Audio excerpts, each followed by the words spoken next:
नमस्कार दोस्तों। Art of stock market की learning education informative and knowledgeable video में फिर से आपका एक बार स्वागत है। दोस्तों, आज हम जिस कंपनी के स्टॉक को आपसे डिस्कशन और एनालिसिस करने वाले हैं एजुकेशन लर्निंग पर्पस से, वो दोस्तों telecom services sector, 5G sector, communication services sector से जुड़ी हुई कंपनी की बात करने वाले हैं। दोस्तों, आज हम बात करने वाले हैं वोडाफोन आइडिया लिमिटेड की। Formally idea cellular limited telecom services provider company. दोस्तों, वोडाफोन और आइडिया पहले एक अलग-अलग कंपनी हुआ करती थी, लेकिन बाद में ऐसे ऐसे तो दोस्तों वोडाफोन को पहले हच नाम से जाना जाता था, लेकिन इसको कन्वर्ट हुआ और इसको एक्वायर किया वोडाफोन ने और इसका नाम चेंज हो गया वोडाफोन। लेकिन वोडाफोन भी मार्केट में सर्वाइव नहीं कर पाई, कंपटीशन फेस नहीं कर पाई। फिर धीरे-धीरे आइडिया भी इसी चीज से दोस्तों कहीं न कहीं सर्वाइव कर रहा था कि वो भी कंपटीशन नहीं कर पा रहा था, क्योंकि उस टाइम तक जियो और एयरटेल मार्केट में 2 बड़े प्लेयर बने हुए थे। तो इस कारण से इन्होंने दोनों ने ये निर्णय लिया कि हम दो ही अपनी कंपनी का मर्ज कर देते हैं। इसलिए बाद में वोडाफोन आइडिया मर्ज हो गई। तो दोस्तों, ये फिलहाल के सेशन में ये कंपनी यहाँ पर बनकर उभरी है, जिसकी आज हम बात करने वाले हैं वोडाफोन आइडिया लिमिटेड की। तो दोस्तों, हमने कंपनी से रिलेटेड किस सेक्टर से जुड़ी हुई इसको डिस्कशन किया, किस सेगमेंट से कंपनी इन्वॉल्व है उसके बारे में डिस्कस किया और कंपनी के नाम के बारे में डिस्कस किया। तो दोस्तों, कंपनी के ओवरव्यू को तो हमने एजुकेशन लर्निंग पर्पस से जानने का प्रयास किया। अब हम कंपनी से रिलेटेड फिलहाल के सेशन में क्या न्यूज़ निकल कर आई है, उसको education, learning, information, knowledgeable purpose से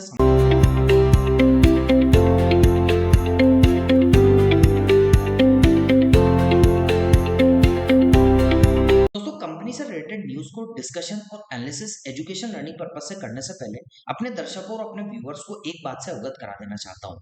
मेरे द्वारा जो ये न्यूज़ डिस्कस की जा रही है, वो मैं हिंदुस्तान टाइम्स से लेता हूँ, लेकिन वहाँ से अपने अकॉर्डिंग स्क्रिप्ट को लेता हूँ, अपने अकॉर्डिंग इस स्क्रिप्ट को प्रिपेयर करता हूँ, अपनी भाषा में अपने दर्शकों और अपने व्यूअर्स को समझाने का प्रयास करता हूँ। तो आइए दोस्तों, अब कंपनी से रिलेटेड जो न्यूज़ निकल कर आई है, उसको अपनी लैंग्वेज में समझ लेते हैं। दोस्तों, आज हम बात करने वाले हैं एक ऐसे टेलीकॉम स्टॉक की कंपनी की जो खबरों में लगातार बनी रहती है, मतलब वोडाफोन आइडिया लिमिटेड। क्या इसकी तेजी का कारण या क्या इसकी मंदी का कारण, एक्सपर्ट क्या कहना है इस पर, चलिए जानते हैं। दोस्तों, पिछले कुछ दिनों का हाल देखें तो कंपनी का शेयर लगातार तीसरी बार कहीं ना कहीं यहाँ पर हरे निशान में बंद हुआ था, लेकिन पिछले 12 ट्रेडिंग सेशन में 8 बार इसमें पॉजिटिव ट्रेंड भी रहा तो नेगेटिव ट्रेंड भी रहा। हाल ही में दोस्तों यह स्टॉक 7% चढ़ा तो कहीं ना कहीं नीचे भी गिरा, मतलब इंट्राडे सेशन में 9% के आसपास भी, 9 रुपए के आसपास भी पहुंचा। दोस्तों, सुप्रीम कोर्ट का फिलहाल के सेशन में कंपनी में क्या मामला चल रहा है। दोस्तों, कंपनी की जो एजीआर बकाया है ना, उससे जुड़ी याचिकाओं को सुप्रीम कोर्ट में सुनवाई के लिए स्वीकार कर लिया गया है, मतलब एक्सेप्ट कर लिया गया है। अब एजीआर को लेकर सुप्रीम कोर्ट अपनी नई घोषणाएं करेगी, अहम घोषणाएं करेगी। दोस्तों, सरकार ने भी कहा है कि वह इस याचिका का विरोध नहीं कर रही है। क्यों नहीं कर रही है? क्योंकि सरकार को भी पता है यदि मार्केट में कंपटीशन नहीं बना रहा तो इससे कस्टमर का और कंज्यूमर का काफी ज्यादा हरासमेंट होगा। क्योंकि यदि मार्केट में दोस्तों दो या एक ही प्लेयर रहता है तो कस्टमर और कंज्यूमर का काफी ज्यादा हरासमेंट उसमें देखने को मिलता है। कंपटीशन नहीं बनना, एक फेयर वैल्यू मार्केट में निकल कर नहीं आती। इससे यदि सरकार यदि इसका विरोध करती है तो एजीआर जो है उसका तो भार इस पे पड़ेगा ही सही, और सरकार का भी प्रेशर पड़ेगा, तो कंपनी कहीं ना कहीं अपने सर्वाइवर को नहीं झेल पाएगी।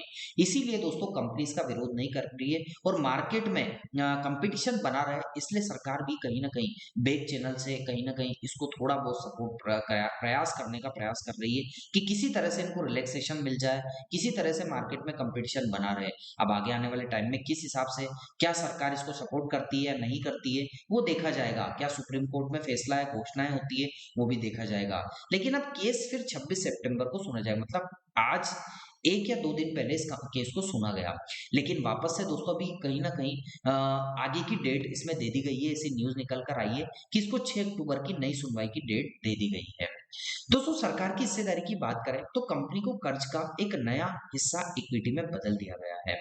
इसके बाद सरकार के पास अब लगभग 49% की हिस्सेदारी, जिससे वह अपने बड़ा शेयर होल्डर बन गया है। मतलब कहीं न कहीं सरकार ने इसमें शेयर होल्डिंग बढ़ाई है, जिससे देखने को मिल रहा है कि सरकार भी मार्केट में चाहती है कि कंपटीशन बना रहे, इसलिए कहीं न कहीं इसको सपोर्ट करने का प्रयास कर रही है। हालाँकि दूरसंचार मंत्रालय ने साफ किया है कि हिस्सेदारी 49% से ज़्यादा बढ़ाने का कोई इरादा हमारा नहीं है। ब्रोकरेजेस की राय क्या है? दोस्तों, ब्रोकरेजेस फर्म सिटी ने इस स्टॉक पर रिपोर्ट जारी की है। क्या रिपोर्ट जारी की है? उसके मुताबिक वोडाफोन आइडिया जो है ना, वो हाई रिस्क और हाई रिवॉर्ड्स वाले पोजीशन में है, लेकिन मौका चाहने वाले इस पे दाव लगाना दोस्तों कहीं न कहीं मार्केट में जो हो सकता है या कुछ भी हो सकता है क्योंकि मार्केट है दोस्तों, ऊपर भी जा सकता है, नीचे भी जाता है। जो सिटी है उसने इसमें हलचल 10 रुपए के आसपास बताया था। लेकिन निवेशकों के लिए ध्यान देने बात यह है कि मंगलवार को स्टॉक 8.81 रुपए के आसपास बंद हुआ और 8.97 तक गया। इसके बाद ही इंडेक्स टावर्स जो है उससे संबंधित स्टॉक में भी हल्की सी हलचल थी। लेकिन ध्यान रखें, कंपनी अब भी कर्ज और चुनौतियों से जूझ रही है, इसलिए किसी भी प्रकार का निवेश या निर्णय लेने से पहले अपने वित्तीय सलाहकार से जरूर परामर्श लीजिएगा। दोस्तों कंक्लूजन बता दें तो सुप्रीम कोर्ट की सुनवाई सरकार की हिस्सेदारी निवेशकों की क्या उम्मीद बढ़ाई है, लेकिन क्या स्टॉक हाई रिस्क कैटेगरी में आता है? याद रखिए ये वीडियो केवल एजुकेशन लर्निंग पर्पस है, किसी प्रकार की निवेश और बाय सेल की सलाह नहीं है, क्योंकि शेयर बाजार जोखिमों के अधीन होता है, इसलिए किसी भी प्रकार का निवेश का निर्णय लेने से पहले अपने पर्सनल फाइनेंशियल एडवाइजर से जरूर सलाह ले लीजिएगा। दोस्तों यदि आपको वीडियो में जानकारी दी गई वो पसंद आई है तो वीडियो को लाइक, चैनल को सब्सक्राइब और दोस्तों ज़्यादा से ज़्यादा शेयर कीजिएगा। यदि आपको लगता है कि हम जेन्युइन इन्फॉर्मेशन और आपके लिए मेहनत करके इन्फॉर्मेशन लेकर आते हैं तो दोस्तों यही मेरा आपसे निवेदन रहेगा। आइए दोस्तों अब कंपनी से रिलेटेड फिलहाल के सेशन में क्या टेक्निकल एनालिसिस है, टेक्निकल चार्ट है, उसको education learning information knowledgeable purpose से समझ लेते हैं।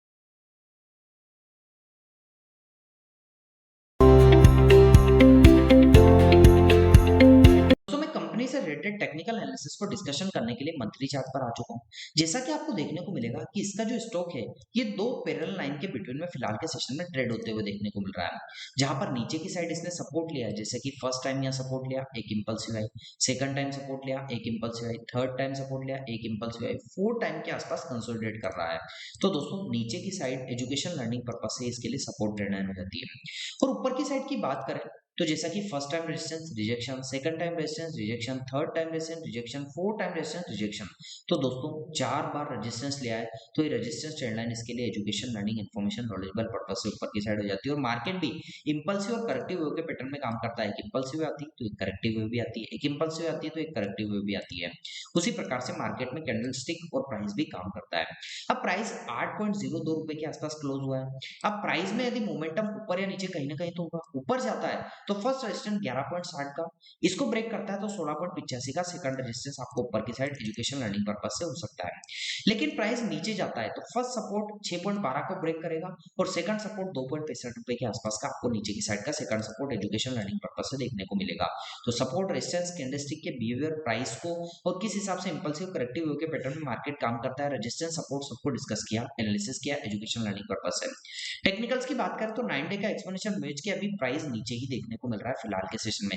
कैंडल्स नीचे है लेकिन 9 डे का एक्सपोनेंशियल मूव्स अभी इसके ऊपर देखने को मिल रहा है। लेकिन 50 डे के एक्सपोनेंशियल मूव्स की बात करें तो फर्स्ट रेजिस्टेंस लेवल के आसपास लाइट ब्लू कलर के लेवल में मतलब प्राइस नीचे ही है। लेकिन वॉल्यूम्स की बात करें तो वॉल्यूम्स तो जैसा कि मैंने पहले भी डिस्कस किया था, दोनों का पैरेलल ही चलता है।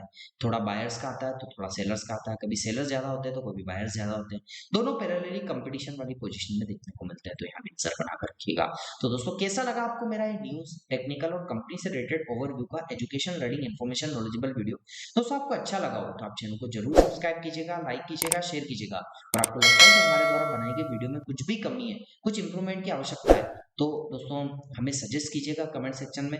हम उसमें इंप्रूवमेंट करके आगे आने वाली वीडियोस में वो इन्फॉर्मेशन करेक्ट करके और कुछ चीजें करेक्ट करके आपके लिए अच्छी से अच्छी इन्फॉर्मेशन नॉलेजेबल वीडियो लेकर आएंगे रिसर्च के साथ। मिलता हूँ दोस्तों अगले दिन अगली नई स्टॉक मार्केट की नई एजुकेशन लर्निंग वीडियो के साथ। तब तक के लिए आप लोगों से इजाजत चाहता हूँ। जय हिंद, जय भारत।